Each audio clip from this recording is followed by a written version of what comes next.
नमस्कार देवियों और सज्जनों, व्यालोकवाणी में आप सभी का स्वागत है। और हमारे साथ हैं आप सभी के सुपरिचित वरिष्ठ पत्रकार धीरेन्द्र पुंडीर जी। सर, आपका बहुत बहुत स्वागत है व्यालोकवाणी में।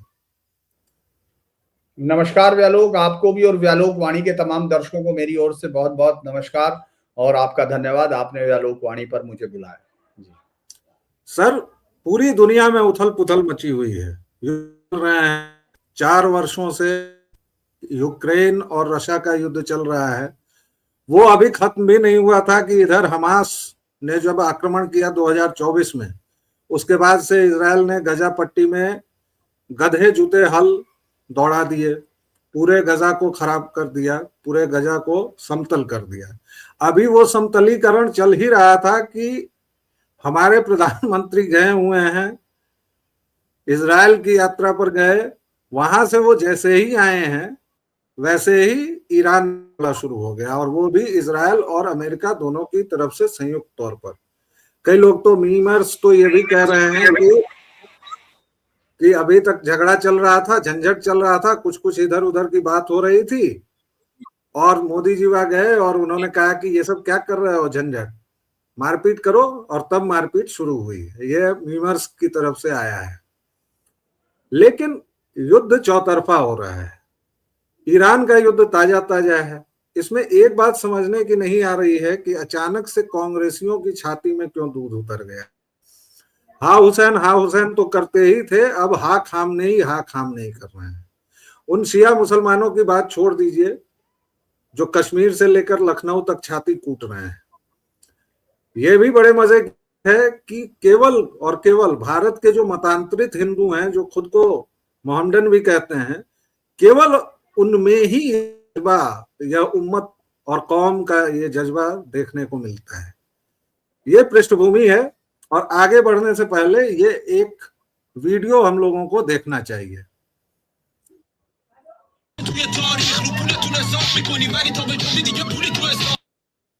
ये ईरान की वही लड़की या महिला है जिसकी एक फोटो बहुत वायरल हुई थी। ये खामनेई के फोटो से सिगरेट जला रही थी, और ये कल परसों की वीडियो है। जैसे ही खामनेई के मारे जाने की आवाज आती है, सूचना आती है, वैसे ही ये लड़की और हजारों ईरानी सड़कों पर हैं, जश्न मना रहे हैं। आप देख रहे हैं, इसके बाल खुले हुए हैं, नाच गाना चल रहा है। जो सारी चीजें तथाकथित खामनेई के इस्लामिक राज में जिन चीजों को दबा दिया गया था, वो सब की सब यहां अब देखी जा सकती है। लेकिन इसके बरक्स एक वीडियो और दिखा देता हूं, और उसके बाद हम लोग बात करेंगे। ये सुदर्शन न्यूज का साभार में वीडियो ले रहा हूं। ईरान का वीडियो आपने देखा, अब जरा चलते हैं भारत का वीडियो देखिए। ये तेहरान नहीं है, लखनऊ है। और ऐसे दृश्य लखनऊ में, कश्मीर में और भारत के कई जगहों पर, कई टुकड़ों में देखने को मिले, जो खामनेई के लिए हा खामनेई कर रहे हैं। अचानक से खामनेई लोकतंत्र के पुरोधा नजर आने लगे हैं। कई सारे कांग्रेसी कह रहे हैं कि ईरान हमारा दोस्त था। तो दो बातों पर चर्चा करेंगे सर। पहला, कि ये जो बोया जा रहा है बीज कि ईरान हमारा दोस्त था, मुझे तो नहीं लगता कि ईरान कभी भी हमारा दोस्त था। उसके बाद हम लोग आएंगे इस बात पर कि भारत के 8वें दर्जे के मतांतरित हिंदुओं को आखिर ये क्या समस्या है, क्यों है। लेकिन पहले जरा ईरान और भारत के संबंधों को आप हमें समझें जी।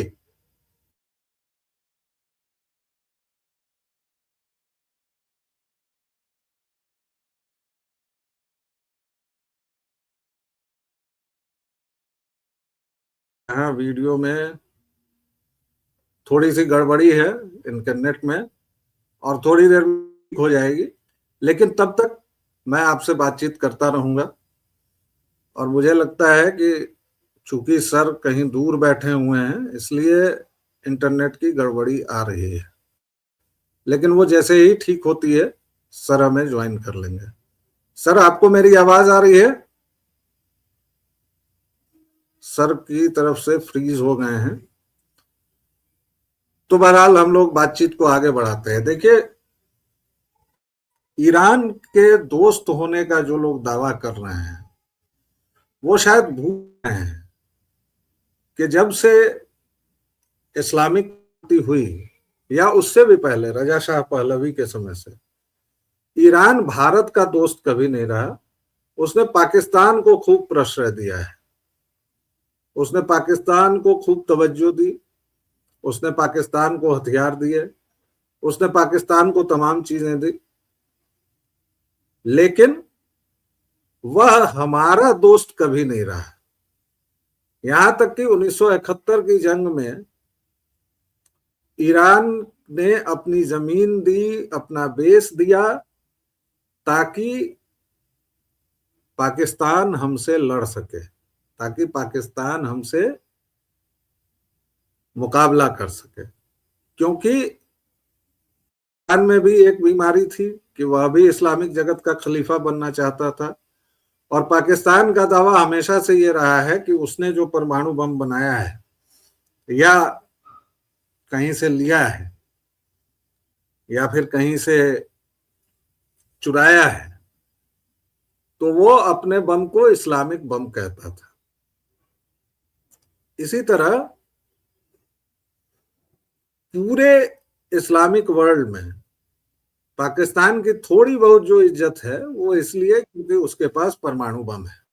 और मुझे लगता है कि इसके साथ ही सर आ चुके हैं, और सर के यहाँ थोड़ी सी नेट की गड़बड़ी है, लेकिन तब तक के लिए सर मैंने बातचीत संभाल दी। आपसे जो बातचीत हुई थी, 2 सवाल।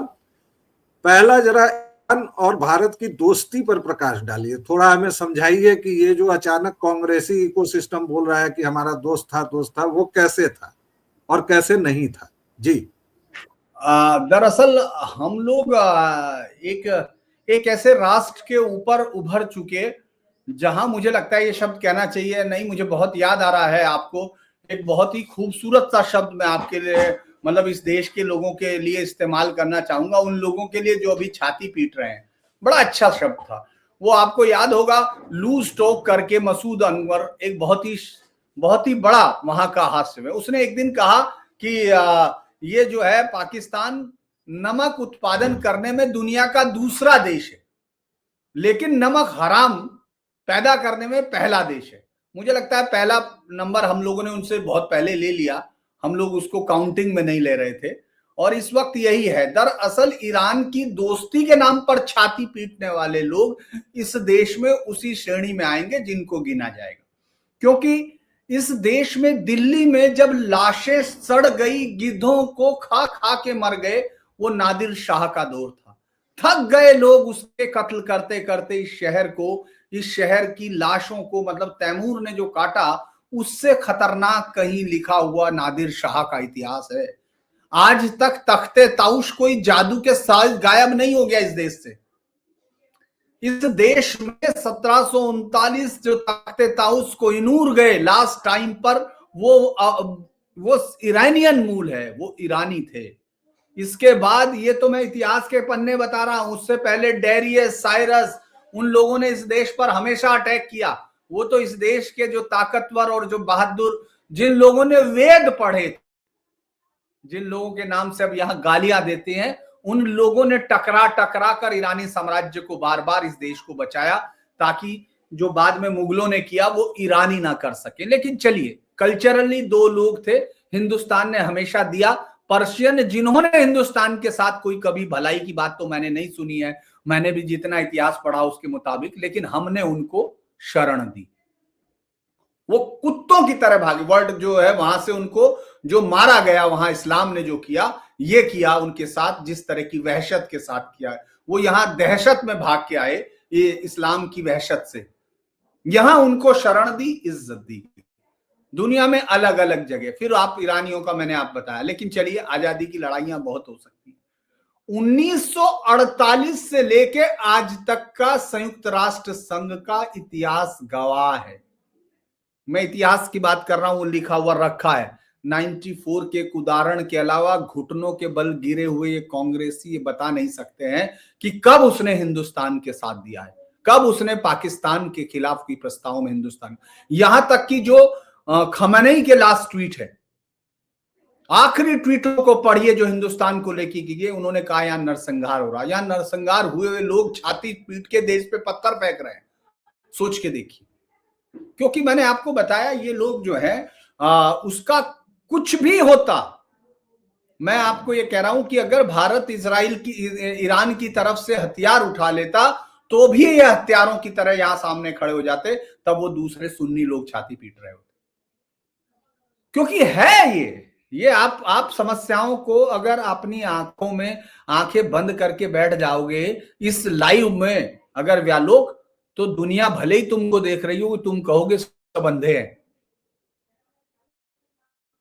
तो ये ऐसा करने से इतिहास नहीं बदलते हैं।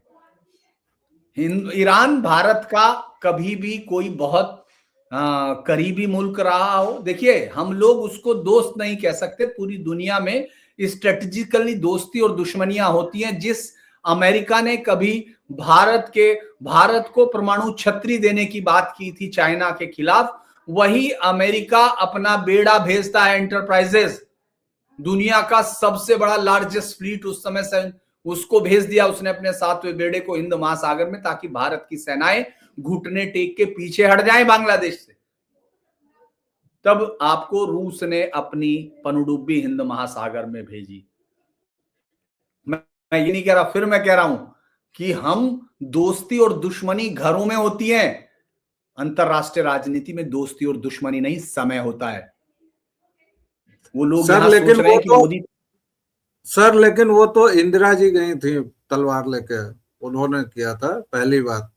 मतलब रशिया ने हमें क्या वगैरह दी, वो तो इंदिरा जी जीते वही थी, वो खुद फ्लीट लेके उनका चली गई थी। और दूसरी बात sir, on a serious note, ये समस्या भारतीय मुसलमानों में ही क्यों है? मैं और कहीं विश्व के किसी और देश में नहीं देखता कि सीरिया वाले ने इराक के लिए झंडा उठाया हो, यमन वाले इजिप्ट के लिए लिया हो। एक आध बयान, एक आध ट्वीट ठीक है, मान लिया, ईरान ने भी दिया, लेकिन ईरान कभी पाकिस्तान के लिए तो नहीं उठाता है। अभी अफगानिस्तान पाकिस्तान में हो रहा है तो किस देश ने झंडा उठाया है? ये कौन सी मानसिकता है और इसके पीछे का मनोविज्ञान आप क्या कहते हैं? देखिए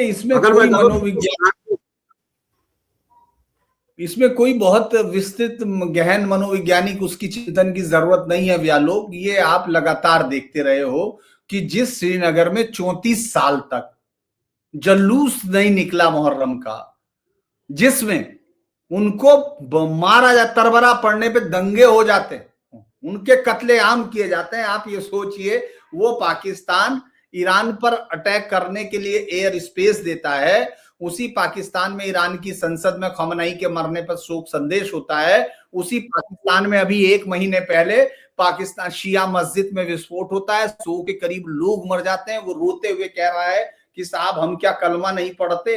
ये तमाम चीजें आपको ये बताता है कि आप एक ऐसी सिविलाइजेशनल क्राइसिस से गुजर रहे हो जहां स्किज़ोफ्रेनिक सोसाइटी है एक, जिसको समय समय पर अलग अलग चीजें याद आती है। आपको मालूम है, मुझे मालूम नहीं कितने लोगों को मालूम होगा कि सबसे पहले किसी भी देवबंदी उलेमा से पूछा जाना चाहिए कि तुम्हारे फतवे की रोशनी में खोमेनी शहीद है, क्या वो जन्नत जाएंगे?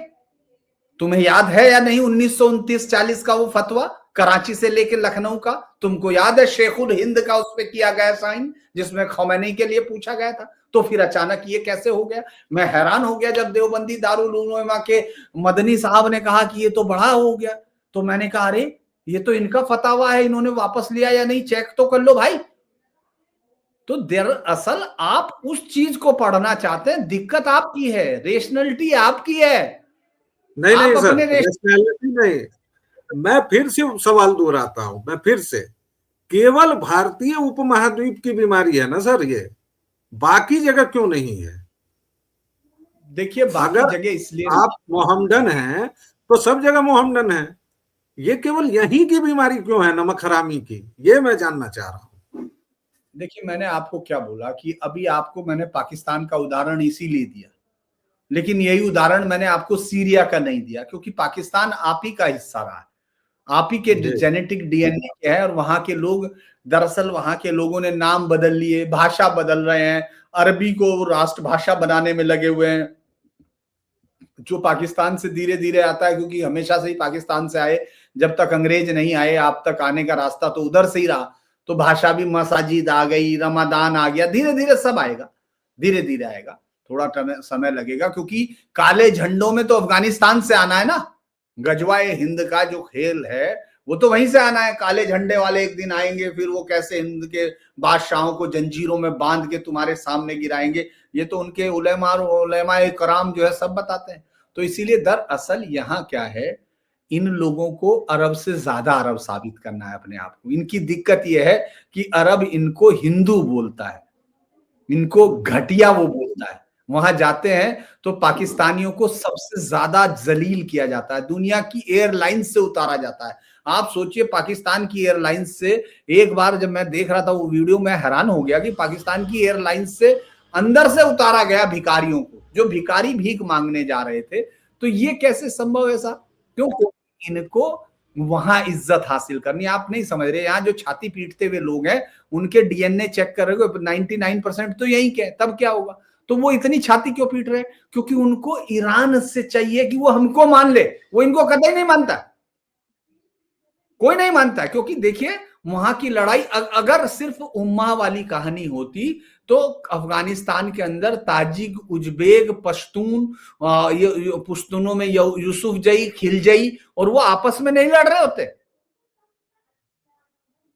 अगर यही होता तो वहां ये सवाल खड़ा क्यों होता कि जो शिया है वहां, वो जो कुर्द हैं वहां, दूसरे तमाम लोग हैं, वो क्यों है? वो तो सब अब तो सब कलमा गो है वहां, तब क्यों लड़ रहे? क्योंकि ये सवाल सिर्फ हिंदुस्तान के, इस भारतीय उपमहाद्वीप के उन लोगों का है जिनको सबसे ज्यादा प्रेजेंटेशन बताना। वो ये बताना चाहते हैं कि अच्छा, एक और बड़ी इंटरेस्टिंग चीज, इससे पहले मैं आपको बताऊं, आप शायद उसको चूक गए थे, जबकि आप जितनी मनोहर वेशभूषा में हैं, आपको सबसे पहला सवाल वही होना चाहिए था आज आपका, कि हुसैनी ब्राह्मण कहाँ चले गए? वो सर लड़ने नहीं जा रहे? मैं आने वाला था। हाँ, ये एक नया बवाल है, मतलब हुसैनी नहीं ब्राह्मण। नया कोई आ गया क्या? मुझे तो पता नहीं, मैं तो परसों से ढूंढ रहा हूं, जिस दिन से पहले हुआ है मैं उस दिन से सोच रहा हूं कि ये जो सबको ललकार रही है सरवानी, शमशानी, क्या नाम, वो जो है, वो हुसैनी ब्राह्मणों को क्यों आह्वान नहीं कर रही? वो तो तब चले गए थे जब इस देश का कोई आदमी ये जानता ही नहीं था कि इस्लाम क्या है, किसी को नहीं पता था, कोई जानता ही नहीं बेचारा। वो लड़ने चले गए पंडित जी। कितनी इस देश की नमक हरामियों में क्या क्या शामिल है, कोई सोच के देखे। अबे क्या कहा जाए, क्या मतलब शब्दों का चयन करने में आपको लगता है जो शब्दकोश है वो भी घटिया, भी उसके सामने कुछ नहीं हो सकता है? वो अभी निकल नहीं रहे, पता नहीं क्यों। वो सिर्फ मुहर्रम पे ही छाती पीटने हैं, काला कपड़ा। अरे उनको तो गधों पे बैठ के अब तक निकल जाना चाहिए, वो पूरा रास्ता खुला है उनको, मुहैया है, पंजाब के बॉर्डर पे निकल जाए, और पाकिस्तान को उनको रास्ता देना चाहिए। बल्कि मुझे लगता है हिंदुस्तान को पाकिस्तान से ऐसे समय पर अपील करनी चाहिए जैसी अपील आपने की है। आप चंदा इकट्ठा कर रहे हैं जो लड़ने जाना चाहते हैं उनके लिए, प्लेन के किराए के लिए। मुझे लगता है कि भारत सरकार को एक मानद अपील करनी चाहिए, खासतौर से उन तमाम ये जो जितने यूट्यूबर इस समय बता रहे हैं कि अब पलट के ईरान मारेगा, अब ईरान ये कर देगा, अमेरिका घुटनों के बल गिर गया, भागना चाहता है ट्रंप, उन सबको एक सेफ पैसेज दे और पाकिस्तान से अनुरोध करे कि इनको साहब जरा पार करके जाने दो। क्योंकि याद होगा आपको, जो केरल से भागे हुए, जो हिजरत करके यहाँ से गए थे आईएसआईएस के, वो सब पढ़े लिखे 22 से नौजवान, वो बेचारे नांगरहार में ही मारे गए, अफगानिस्तान पार ही नहीं कर पाए। तो उनको जाने देना चाहिए, और अफगानिस्तान से भारत के अब अच्छे रिश्ते हो गए हैं, उनको कहना चाहिए साहब इनको इधर नांगरहार के रास्ते से लड़ने दे, कंधार के रास्ते से इनको ले जाने दे, और युद्ध करेंगे वो। क्योंकि यहां बेचारे क्या कर रहे हैं, अमेरिका यहां तो अटैक करेगा नहीं। ऐसे लोगों को तो चुन चुन कर भेज देना चाहिए, ऐसे लोगों को तो चुन चुन कर भेज ही देना चाहिए, जाओ।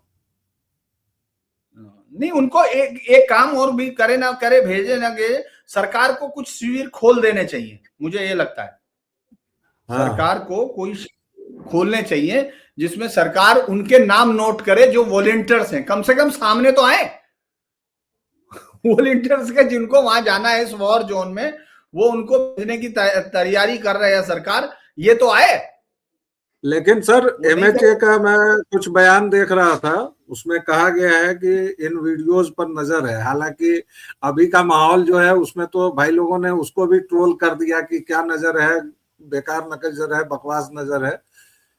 लेकिन देवियों और सज्जनों, सचमुच ये बीमारी सोचने की है। और सर मुझे एक बीमारी और लगती है कि शायद वो जो शासक होने वाला भाव है ना, जबरन, ये लोग 350 साल भी ठीक से नहीं रहे, क्योंकि इनका सबसे बड़ा जो खुरेज और वीर विक्रम बादशाह था औरंगजेब, उसको भी तो छत्रपति महाराज ने नाकों चने चबाए ही, 33 साल तो उसको दक्कन में धकेले रखा। लेकिन वो भाई आप एक ये बीमारी है क्या कि हम शासक वर्ग के हैं और ये हिंदू, इनके ऊपर शासन करना है? ये आखिरी सवाल। दरअसल दो दो सवाल है। एक तो हारी हुई कौमें जो हैं हमेशा उसमें अपने उसमें सोलेस ढूंढती हैं जो झूठ में चिपका सके। ये रिक्शा वाले, ये पंचर वाले, वो जोड़ने वाले जब वो नारे लगाने जाते हैं सड़कों पे और आप जब माइक उनके यहाँ लगाते हो तो सबसे पहले चिल्ला के बोलते हैं हमने 800 साल तक इस देश में राज किया। यार मैंने कहा भाई तेरे बाप दादाओं ने तो नहीं किया होगा, क्योंकि जैसे अक्सर मुझे कई सारे, माफ करना ये जातिगत वो हो जाएगा, लेकिन फिर भी जैसे बहुत सारे लोग मुझे कहते हैं राजपूतों ने वो राज किया, बहुत सारे कहते हैं, तो मैं कहता हूँ यार मेरे पिताजी भी किसान थे, उनके पिताजी भी 18-20 पीढ़ियां तो मैं जानता हूँ किसानों के हैं, तो हमको पता नहीं मैं किसने राज किया होगा, उनसे पूछ जिन्होंने किया होगा उन्हीं को ढूंढ। तो ये सब रिक्शा वाले लखनऊ में हर हर दूसरा, पहले तो ये मजाक हुआ करता था जब हम छोटे थे, हर दूसरा जो रिक्शा वाला है वो किसी ना किसी नवाब का वंशज ही होता था। तो फिर मुझे याद आया वो अकबर की जो 5,000 हरम में औरतें थी, ये उनमें से किसी ना किसी को ढूंढे हुए रिश्ता बनाए हुए होंगे, चाची मोमी फूफी बिल्कुल। कुछ तो बनाया होगा। तो जिन्होंने युद्ध करके हथियार बदल दिए हों, जो आज ये बता रहे हो, उन्होंने कौन सा किया यार? कोई पूछे वो कौन से मौलवी के नाम से चले गए? अगर सब उन्हीं के नाम से जाते, ये जो आपके यहाँ कोई फला फला जो बड़े बड़े शाह मुकर्रम जिनकी मजारें यहाँ घूम रही हैं, तो उनकी मजारें एक जरा काबा या आसपास भी कहीं तो होती, किसी शहर में कहीं तो बन जाती। यहीं क्यों बिल्कुल बन रही है? जाके बनाओ। अरे भाई आपने इतना बड़ा काम किया, आप तो कौम के मस्त मुश्तहिद से लेकर उलेमा इकराम पता नहीं क्या क्या, अरे भाई वहां बना लो यार। भाई हम ये नहीं गए यहाँ से दरअसल 1947 में ये सब रवानगी होनी चाहिए थी। ये ईंटें पत्थर सब हाथ में थमा के कि चाचा जा रहे हो तो इनको ले जाओ, वहां क्या ढूंढोगे, पूछते घूमोगे, कहाँ कहाँ मजार ढूंढोगे, ये ले जाओ ले जाओ। नहीं दे पाए आप, तो इसलिए आज और हम लोग इस पे बाइट दे रहे हैं, एक दूसरे को चर्चा कर रहे हैं। तो इतिहास के गलतियों को आप नहीं तो आपकी पीढ़ियां और नहीं तो उनको आने वाली नस्लों को भुगतना पड़ता है, बशर्ते उनमें इतना जज्बा बचा रहे कि वो लड़ती रहे। हमको अपने पूर्वजों को जब भी सुबह उठे व्यालोक नमन करना चाहिए, हर रोज नमन करना चाहिए कि वो इतनी ताकत हमको देते रहे कि हम त्रिपुंड लगाकर या बराबर में नहाकर बैठकर कोई चर्चा कर रहे हैं। वरना जिन लोगों को 800 साल तक गर्व करने का है, ये उनके पूर्वजों से पूछना चाहिए वो तलवार की धार पर क्या क्या खोल के बैठ गए। तो देवियों और सज्जनों, इतिहास की गलतियां और यहाँ तो भूलें हुई हैं, भूलें भी नहीं, अपराध हुए हैं। इतिहास के साथ हमारे लोगों ने अपराध किया है, और सचमुच नमन है उन पूर्वजों पर कि उनकी वजह से मैं त्रिपुंड लगा के, और हालांकि नाम सर का पुंडीर है लेकिन त्रिपुंड लगा के मैं बैठा हूं। और सचमुच आज भी जिस तरह से इन मूर्खों को प्रश्रय दिया जा रहा है, इन पर अगर सख्त कार्रवाई नहीं होती है तो हमारी आने वाली पीढ़ियों को तो गृह युद्ध देखना ही पड़ेगा। क्योंकि आप देखिए वो भीड़, वो उन्माद, वो जहर। एक बच्चा बोल रहा है कि मैं इजराइल को अच्छा जाके मारा हूं, तो भले ही 20 साल मुझे सजा हो जाए। एक सवाल बस, एक सवाल मैं सोचना चाहता हूं बस तुमसे, तुमने इतने सवाल पूछे, बस व्यालोक मुझे बताओ अगर ईरान कभी अटैक करता हिंदुस्तान को या किसी संभव होता तो इन लोगों के रिएक्शन क्या होंगे, इनसे क्या नहीं करते थे बताओ? एक बहुत कड़वा सवाल है, बहुत कड़वा सवाल। यही के साथ जाएंगे जैसे पाकिस्तान के साथ गए हैं, 2.5 मोर्चे पर तो सर हम लोग लड़ ही रहे हैं ना। ये तो बहुत सीधा सवाल है, और इस पर अगर कोई आहे माहे करता है, इधर उधर लिपापोती करता है, तो वो या तो शुतुरमुर्ग है या वो बहुत बड़ा धूर्त है जो इन लोगों से पैसे लेता है, मक्कारी करता है और हमें भरमाता है। भाई मदनी, सॉरी वो रशीदी जो है सर, रशीदी का एक इंटरव्यू मैं देख रहा था, उससे पत्रकार ने पूछा कि भाई आप गाजा गाजा क्यों कर रहे हैं, और जब आपको पहलगाम से मतलब नहीं है तो फिर आपको गाजा से क्या मतलब है। वो कह रहा है, इतना बेशर्म है, इतना बेहुदा है कि कहता है कि अरे बांग्लादेश में जो हो रहा है उससे हमें क्या मतलब। फिर पत्रकार पूछता है कि तो आपको फिलिस्तीन से क्या मतलब, तो इंसानियत के नाते। फिर पत्रकार कहती है कि इंसानियत मतलब केवल फिलिस्तीन में है और बाकी जगह नहीं, और इस पर वो चुपचाप चला जाता है। तो दर्शकों श्रोताओं, ये हाल है, ये कड़वी सच्चाई है, और इनकी संख्या कोई अल्पसंख्यक नहीं है, 30 करोड़ के से ज्यादा है। तो सावधान रहिए, सन्नद्ध रहिए और तैयारी शुरू कीजिए, क्योंकि आप बीच युद्ध में हैं और आपको हर एक तरह से कमजोर कर दिया गया है। आपके हथियार छीन लिए गए हैं, आपके अखाड़े छीन लिए गए हैं, आपके गुरुकुल छीन लिए गए हैं। इन सबको आप वापस कैसे लेंगे, इन पर सोचिए। मैं कुछ सवालों के साथ आप लोगों को हमेशा की तरह छोड़ के जा रहा हूं। फिलहाल इतना ही, एक छोटा सा विराम, फिर मिलेंगे। तब तक के लिए जय जय श्री राम।